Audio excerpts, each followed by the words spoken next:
I thought we'd catch up with a South Sydney legend, a bit of a perspective from the Rabbitohs' point of view. And I do need to declare that he is a sponsor on this particular network and this show. Sean Garlick from Garlo's Pies, but of course he played all those games for the Rabbitohs, and I thought we'd invite him onto the program to find out how he's feeling ahead of this big game tonight involving the Rabbitohs and Parramatta. Afternoon, Garlo. Good afternoon, Mark. G'day, guys.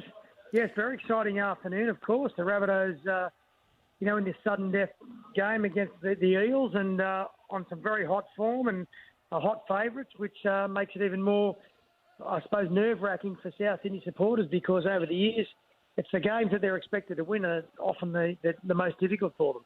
Yeah, exactly right, Garlo. And, mate, the last 2 weeks, they've scored 106 points. We know Parramatta's defence on the edges in particular is what's let down the blue and gold team. So I suppose if the Rabbitohs continue on their winning ways and score all of these points up against a depleted Parramatta side, the wins might continue. Well, you're right there, and it's just a coming together of, I suppose, some different skills there. But the Cody Walker, Adam Reynolds combination has really meshed in these last few weeks. I mean, Cody Walker, if not the best, one of the best players in the game at the moment in terms of form. Adam Reynolds, who's sort of been in and out of form throughout the year, has really found his mark and his gauge, especially in his kicking game, which is just phenomenal. I mean, if he can kick the way he has been kicking, take the ball to the line and have Cody Walker roaming around the field like he does, he's on the left side, he's on the right side, they combine together, which is sort of rare in this day and age where you have halves and 5/8 getting on the same side of the field. If they can continue to do that, they're going to run amok tonight. Carl, I've just been thinking about the similarities between you and me in a lot of ways. Yes, Daryl. What, you both love pies? No. Well, he likes making them, I like eating them. He's a very successful businessman, I'm not. And he was an actor as well as I did a bit of acting myself. You've always been a great actor, Daryl. No, I've done a bit of acting myself, but you were in. What were you in? Was it Skippy or something? No, come on, you're going way too far. But Skippy, I was a young boy, even when Skippy was around. But no, I was in it. My claim to fame as an actor, I was a 15-year-old. I appeared in this movie with Rachel Ward in 1985 called Fortress, and. Look, I did a few ads and Cadbury Crunchy commercial and some a watch ad and Sydney Morning Herald and that when I was a young boy. But once I started putting my head in the scrums in first grade, that soon fell away. What about take us through the movie, though, mate? I want to hear what was the movie about? How did it go? You can still find it these days. It came Fortress. out in the cinemas in 90. Fortress. Rachel Ward. She married Brian Brown. Brian Brown, yeah. And, who was a big man a big actor in our day. And she married him. She was an English actor, and at the time was the biggest budget Australian movie made. At the time it was a $5 million budget back in 1985.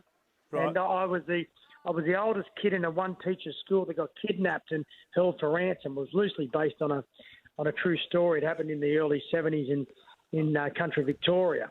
I'm going to have a look at that. I reckon you would have done very well. No, I reckon you would have done very well in it. But I tell you what, Daryl, I can't forget when we first started Garlo's Pies back in 2001, and we're going to be 20 years old next year. And we thought, how do we launch a pie shop in Maroubra? What we've got to do, we've got to get the biggest men, the biggest pie eaters in the country. And you were one of those top five that we got. We had Artie Beetson, we had Mark Dyer, we had Craig Salvatore, Mark Carroll, and yourself. And we had that pie eating contest that was live on the Footy Show at the time. You would recall. Yeah, it was. And Mark Dyer and Artie Beetson, of course, was a red hot favourite. He was a legendary pie eater, but he was picked at the post by Mark Guy, who ate 15 pies, but nobody realised he also had 15 Crown Lagers. You know what? Tell me if I do remember it, but tell me if I'm wrong here. I think that was the famous episode when they started eating the chilies back at the studio, wasn't it? Was that? Well, I think the chilies might have been the week after, but okay. they just happened to cut just in time because. After you had the 15 pies and 15 Crown Lagers, you then vomited for about 15 minutes. It was coming out sideways, but he still got it. But anyway, they were great days. They were great days, and it launched Garlo's Pies, and here we are, almost 20 years later. You came back a year later. We opened our second shop. You might remember, Daryl, at our mascot pie shop, and you were around, and we had a a State of Origin pioneering contest, and we had Mark McGaw and Les Davidson and yourself was there, and Queensland won that one over New South Wales. So they're great memories. It was always obvious. You're a big part of it back then. Thank you very much. Garlo, obviously we're lucky enough to sample your pies weekly. What's your favourite though? What's your go-to? Look, I try to. It's like, you know, when you've got children, you can't really nominate. Come on, Stop it. No splinters. Piggy's got a favourite. I like the curry beef myself. You know, Yeah, so do I. you know, now look, my wife, believe it or not, her parents were born in India, so it sort of goes down well with the in-laws when I say that I like the curry beef as well. So I say that, but. Look, I try to circle through, you know, at least 5 or 6 a week. And if you're not eating 5 or 6 pies a week, I don't think you could call yourself an Australian these days. I do that a day back in the day.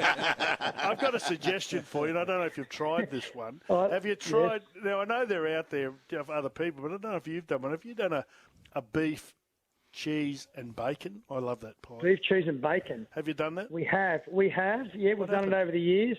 Well, it didn't. See, the most of the pies, they get sold in Coles and Woolworths these days, and they go just by pure sales. And the ones that are down the lower end of the sales sort of chart, they want to cut, they want to rotate each year. So we have to move on to something else. But it was in there, the beef, cheese, and bacon. We've had pepper beef in there over the years, and that got rolled out and rolled in. We even went the vegan way for a while there. We had the plant-based meat there. Did you give that a try, Daryl? No, I did try, mate. You know, I've never said that about a pie in the past, but not vegan pies. If you're a vegan, don't eat a pie. Well, that's true. It is true, but we want to try and please as many as we can. So we do rotate out new flavours throughout the year, and we're just sort of coming out of the main pie eating season, which is the middle of winter. Of course, as we come into summer, we go into the seafood varieties. We've done a seafood marinara in the past. We've done vegetable mornay again for the lighter type, you know, non-beef eaters. But I'm always up for suggestions. And Darryl, we could even do, now that you mention it, we could even do a special Big Man special from time to time. Yeah, that is your preference. So we might have to talk about that one. All right, we'll get my men to speak to your men. For a fee, Darryl. A small fee. Like my friend David is a fellow constituent of yours. Do you see David around the eastern suburbs at all?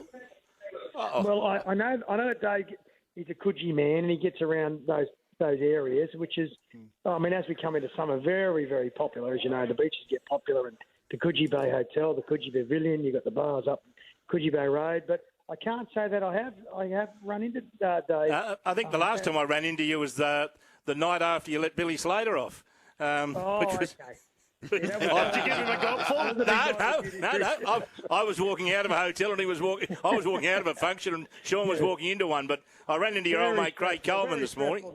Very stressful night that night. That was a big one. Hey, I run into a fair few South blokes though, fairly regular. I mean, I ran to Craig this morning and Henry Morris I run into quite regularly. But look, it's I must admit, I actually try your satay chicken, which I actually love. So satay chicken, very popular, you know, and those that don't consider themselves beef eaters, they can move to the chicken. We've got the chicken breast, of course, for those that just want to have that white sauce chicken chunky breast type thing. But the satay just throws that bit of taste there, that bit of spice, if you like it that way. You know, when we all like a bit of spice every now and then. Of course. Mate, remember in the old days, well, you're still doing it. I know you send a number of cartons in on a weekly basis for everyone to enjoy on the continuous call team. Are you aware that in the old days when you sent a few cartons in that most of them ended up at Bozo's joint? That was reported to me from time to time that Bozo used to gather them up, hide them, and then take them home by the box. No, they didn't hide him. He used to get one of the blokes to go and put him in his car. Garlo, don't worry about that. What about I was doing a long day one Saturday, and I wrote in black text all over the outside of one of your sausage rolls. I wrote, Levy. I put it in the pie warmer. And then I got this phone call at about 6 o'clock. I was going to have dinner about 7 o'clock once the footy got underway. It was Bozo on the phone at 6 o'clock. He said, Levy, I'm just sitting down for dinner. Why have I got a sausage roll with your name all over it? Couldn't help himself. Now, there's an immortal. It is an immortal that's so affixed to the Garlo's pies, then that's got to be, you know, you can't buy that sort of stuff. Exactly. You can't buy it. So we love that. We love it.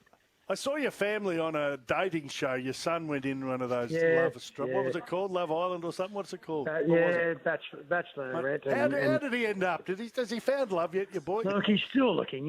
He's trying. He's going through a few trying. I can't deny that. Just tell him to keep trying.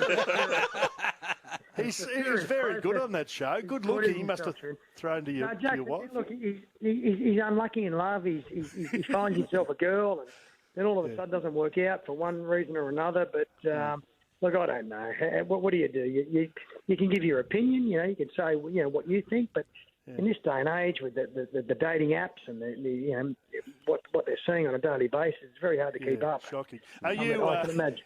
Is he living at home with you? Geez, these are surprising questions from you, big mate. He's been out of home. Very good question. He's been out of home for a couple of years. It was just getting it. It's starting a little bit awkward, when you're getting Especially. I don't know where to look. It got a little too much when he put the revolving door in.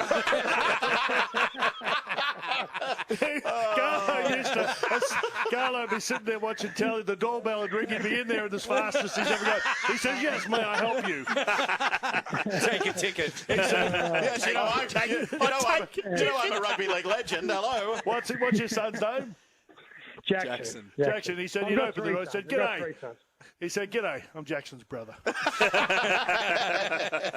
Garlo, first and foremost, enjoy the footy tonight. Thank you for the brief chat about South Sydney.